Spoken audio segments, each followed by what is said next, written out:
Hello and welcome to a new video. Today we want to take a look at Cresselia. This Pokemon is back, and the reason for this is of course the buff towards this Pokemon in the season. Psycho Cut got a quite significant buff, which also makes other Pokemon like Machem appear more often, but Cresselia is a Pokemon that honestly dominated competitive play for quite a while as well, and then kind of disappeared.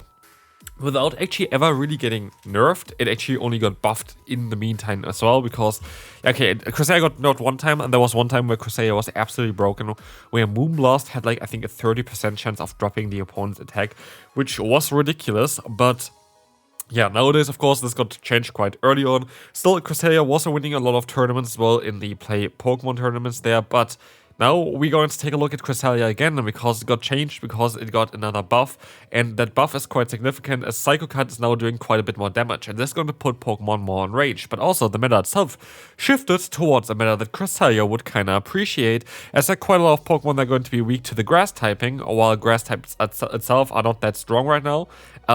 We're going to have here definitely great coverage, especially against like something like a Quagsire. And then just generally the bulk is nice, and we're going to have here also an anti-fighter, and there are quite a lot of fighting type Pokemon in the current meta. And of course, in order to support this Pokemon the best way possible, we're going to have here our Talonflame, which is going to be able to destroy especially Steel-type Pokemon, like the Fortress, because we need to have that. Steel-type Pokemon are basically the biggest weakness of Cresselia, because even like Dark-type Pokemon, which are in theory very strong, are going to take super effective damage from the Moonblast. Ghost-type Pokemon are going to still take neutral damage at least, but Steel-type Pokemon have everything resisted. Here, the opponent actually gets a lucky boost from the Ancient Power. Ancient Power is a very interesting move on the Togetic. It's not really recommended. Psyshock as well as Heatwave are usually recommended. But Ancient Power, of course, would of course do well against the Talonflame. But Talonflame also does very well against the Gourgeist, so we don't really have to worry too much about this here. We knock them out. We have a shield advantage, we have switch advantage, we have the Azumarill as the final Pokemon, and we're going to be in a fantastic spot in order to win this battle now. As we will see here, they're going to be forced to throw the move. I don't need to shield. I could shield, but I don't really need to shield. As I still have Furret, and Furret is going to be quite nice here. I can even pretend that I have Trailblaze on my Pokemon as well. But here we can, we don't actually still have to shield at all. Like, it's nice being okay, Togetic comes in, but like Togetic is the Pokemon that I cannot need to beat a bit more. And as the opponent can let this move go, like, there's no way they're going to win this. And so we're going to be able to now move on to the next opponent. We will face off against Furret. Furret is alright, especially if we get the fly off before the opponent does anything, because this allows us to get a shield advantage straight away, as well as we can swap onto our own Furret, which can take the hits a little bit easier, unless they're running Brick Break, which I think is currently the better move as well. We are running Brick Break on our own Furret. The main reason is that quite a few normal type Pokemon, after the recent change to Brick Break, where it got 10 extra damage, this move itself is actually very, very solid. In comes here the weakly tough from the opponent. That is going to be fine, because with Brick Break and the Swift, we're doing quite some solid damage and put them easily into the range where you can farm them down with Incinerate from our Talonflame. We could have even went to our Cresselia, I feel like, and get a ton of energy. This would have been a very solid choice as well. But I didn't do that. Maybe. I don't know. Maybe I should have done it though. Because here in the back we see as well there's the Oranguru. We are in a position where they're going to knock us out, and now, of course, Cresselia doesn't really have that much play. I feel like if I played it differently, if I just went to my Cresselia against the Weakly Tough, I would have had a better chance here of winning this battle. But the thing is here as well, of course, it's only this season where this would have made sense, because Psycho Cut got buffed, and you would have actually had with the debuff onto the Weakly Tough the potential option to farm them all the way down with Psycho Cut. This was never an option prior. But this doesn't mean that this game is over yet, because Cresselia is one of the bulkiest Pokemon in the Go Battle League, and we are resisting the fast move from the opponent, which means we are going to be in a position where we are going to be able to try to catch the move here. If I didn't catch the move, I actually would have been fine, because what you see is the opponent's actually in range for another charge move, and I would have been most likely able to get there in time. But like this, I am not. I know that I would have lost the CMP tie anyway, so I wanted to go for an extra fast move here. Could have won this if I played it a little bit better. But this team itself doesn't really have no weaknesses. For example, if you're going to encounter a lead like Bastiodon, any kind of rock type that is going to have coverage against Cresselia, it's not a rock type, but it has rock type fast move damage, and the Licky Licky here, and the Shadow Ball for the Cresselia. In the lead, it's going to be a bit tough. it is a say-sub like the Licky here is actually totally fine because we have our Furret, but if you face an elite, it's going to be quite a bit of a different story because you just don't have the greatest answers against it then. You kind of would need to play out your elite, which would have not been really ideal either. But yeah, here we're going to go for the Brick Break again. It does a little bit less damage than the Swift straight away, but yeah, the opponent is going to be forced to swap out of here.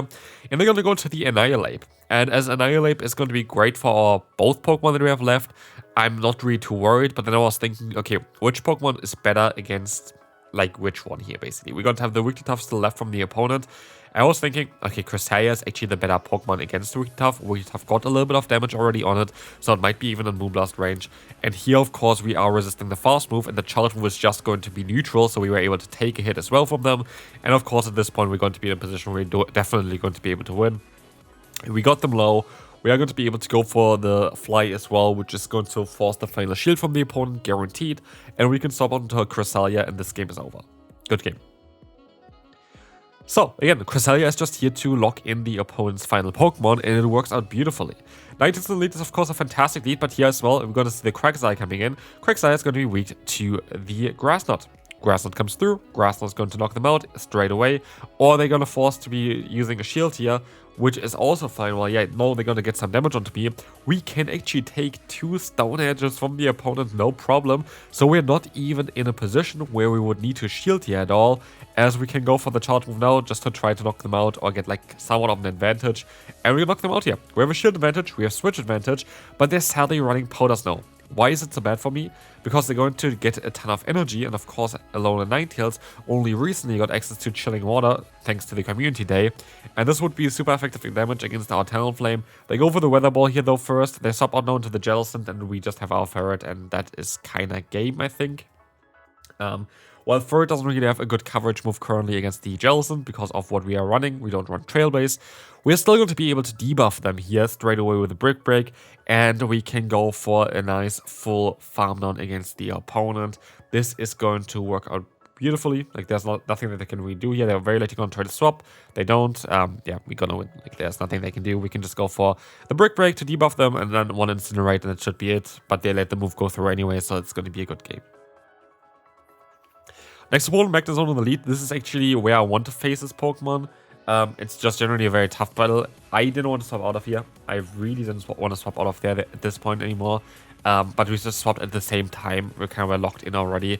And they go to the Noctowl, which I thought would be, just generally speaking, a very solid matchup for us. Noctowl hasn't really seen any play recently, even with all the buffs that it received. It would need a cheaper charge move than Sky Attack, but actually with a bulk it still survives and forces me to use a shield here. I can't have my Cresselia aligned against the opponent's Magnezone, so I'm kind of forced to use a shield. As they're gonna swap out back into that Magnezone, I can go for the Swift. I don't actually care that I am not gonna be going for the Brick Break. They let the move go, which is perfect, and I want to snipe them and it doesn't work out at all. So yeah, we are in a very tough spot now. Fly is gonna get the shield. They're the Shadow version, which is actually kinda in some ways better for me. And they also go for the Stone Edge, which is really good for me because they only just got there. And so Fly is coming through here. It's gonna get the final shield from the opponent very likely. They have to, exactly. But now I might still be able to take a hit here. If I'm lucky, I'm not too sure. I'm most likely not, right? I would have been able to do that, but I didn't go for the charge move, so I have no idea why I did this. Congratulations, this was very, very silly. And it might definitely lose me the battle here. But yeah, the Aqua Tail comes in. I sub out here, try to go for the Swift. The opponent would have been able to knock me out, but they don't. They sub out into the Magnezone and just throw the game here. As they have a Grass Knot stored, this game is over. The opponent realizes as well, and it's a weird game here. Ko won it way easier if I just played it better, but the opponent misplayed at the end as well, so like, I don't know what was going on there. Pelipper, the toilet seat here in the lead. What a nice Pokemon. It's so kind of funny that this is the kind of nickname for this thing. But generally speaking, Pelipper is a Pokemon that got buffed this season quite significantly as well. I did try it out before in a limited manner, I think. But I'm curious on how good it's going to be here. They're going to have another Oranguru. But this time around, we're going to have a bit of a different situation. Because we're going to have here at least our Talonflame still alive and well. And so Oranguru is going up against this Pokemon instead of my Cresselia. But Oranguru itself, it's just a very interesting Pokemon. Like, I didn't really expect to see it twice here. Our team is not really weak against this Pokemon either, by the way. Like, we're really not particularly weak there. We got to have our leader, which is neutral. We have our Say-Sub that's very nice. And our, yeah, closer isn't really ideal, but like it's not the worst matchup either. But yeah, here we're going to be able to go for the fly, knock them out, and we have now in the back, okay, Cresselia against Gorgeist. That is a very likely going to be a loss.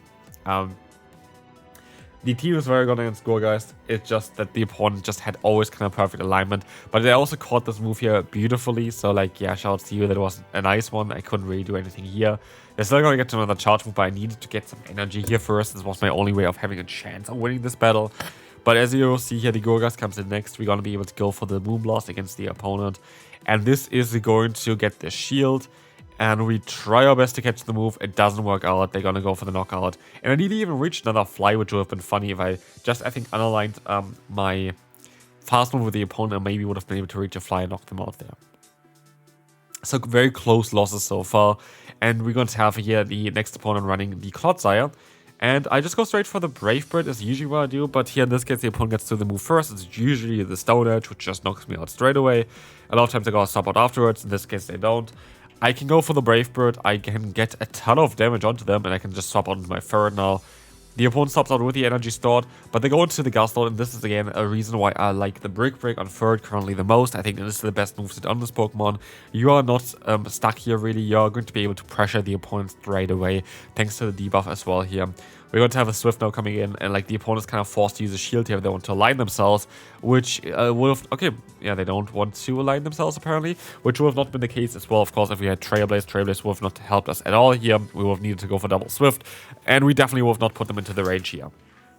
In the back though, there's going to be a Lapras, and honestly, one of the best answers to Lapras is nowadays Cresselia. Because Lapras is running Psywave as a fast move, we are going to be able to resist this damage, as well as we're going to have super effective damage against them with the Grass Knot. I decided to go straight for the Grass Knot. I decided to shield here up first because I was expecting the Skull Bash, but they're running the Ice Beam as coverage. Both of which are going to be fine. I feel like Ice Beam is currently a bit better in the meta. I would actually agree with the opponent there as well. Skull Bash was very good for a long time, allowing you to beat something like an Azumarill way easier, but yeah, it's going to be Ice Beam, and with Ice Beam we are going to be a bit better off. I think Skull Bash would have been a bit more difficult to deal with. But yeah, I do expect that the opponent will very likely stop out here soon and try to catch the move, but we see what the opponent does. They don't catch the move. And with this, Lapras goes down, and with this, their chances of winning this battle goes down as well, as the Talonflame is going to be able to reach another charge move alongside Clodsire to knock them out. Final battle, we're going to have an amazing lead here with Corviknight against us. This is going to be a matchup that, yeah, of course we're going to be able to win, but I also kind of want to keep this. Here, Sableye comes in. This is actually, I think, one of the first battles I did with this team, which is kind of funny because now the last one is always randomized. But we can go for the Fly. The Fly is going to get the shield, and now we can stop out into our Furret, but we now put them into range where even a Swift is going to be enough to knock out the Sableye. And so we're going to go for the Swift, which is allowing us to just keep alignment. Alignment was key here. We saw already the Corviknight, which is going to be very tough for our backline. But even here, this is going to be where Brick Break again is going to be nice, because instead of just having resisted charge move damage, we're going to have neutral charge move damage that also boosts our own fast move damage up. And this is now a way closer matchup than it would have ever been without Brick Break. Brick Break is amazing and is actually here essential for this team to work, in my opinion. Yeah, Furret is very good at countering and also baiting out the Pokemon that Cresselia doesn't want to face, but only with Brick Break. Brick Break is absolutely necessary for this team. And in the back here is going to be Carving, which is very tough for our lead to deal with, but not so much for our Cresselia, as Cresselia has super effective coverage and Grass Knot doing quite a bit here. We're going to be able to win this battle. Like, this is going to be the final battle, I can tell you that already. We kind of walled the opponent here as well. It's still going to be a bit close, but like it's going to be fine. And yeah, this is kind of it. Cresselia is absolutely back in the meta.